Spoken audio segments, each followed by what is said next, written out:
I veliki pozdrav svima ljudi, dobrodošli na video na kanalu. Danas sam za vas pripremio 5 stvari koje ne znate čemu služe. Tačnije, vjerovatno ne znate njihovu prvobitnu funkciju. Tako da ljudi, ja se iskreno nadam da se ovaj klip svidjeti. Lupite taj like i da mu pokušati 70 lajkova. Nadam se da možemo, tako ljudi, to je to. Uživajte. Naočare za sunce. Oni trebaju da imaju samo jednu svrhu i njihovo ime u suštini sve govori, ali to i nije tako jednostavno. U početku, ovaj modni detalj je bio namijenjen za druge svrhe. To su prvo izmislili u krajnjem sjeveru Rusije za zaštitu lokalnog stanovništva od odraza snijega. Onda u 12. vijeku su postale širom popularne među sudijama u drevnoj Kini. Koristili su ih da sakriju prave emocije od svjedoka. Loptica za golf. Ok, ovo može izgledati čudno, ali prve golf loptice su bile apsolutno glatke. Nijesu uspjeli da privuku igrače priborom, pa su odlučili da koriste stare loptice. Igrači su rijetko kupovali nove loptice.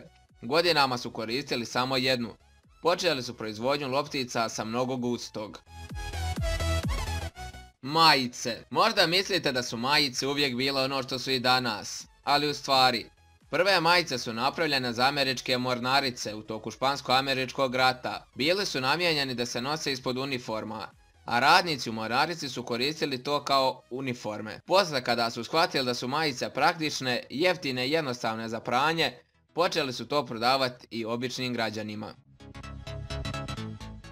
Sada što se tiče cura, jer ne vjerujem da neki muškarci nose crne haljine.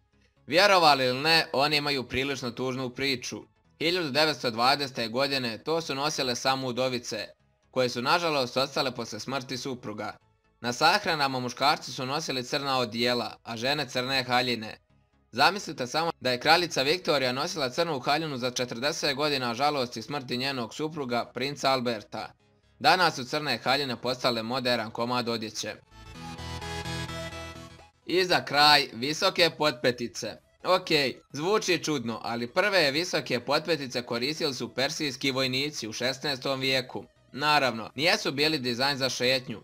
Omogućavale su stabilnost dvije konjice i muškarcu za pucanje iz luka kada je na konjima. Visoke potpetice su u Europi došle 1600. godina i samo su ljudi iz visokih društva mogli da ih priušte. Ok ljudi, to je to što se tiče ovoga klipa, ja se iskreno nadam da vam se svidio. Komentar pišite temu za sljedeći video, ne zaboravite se pretplatiti na kanal. Uživajte u ostatku dana i veliki pozdrav!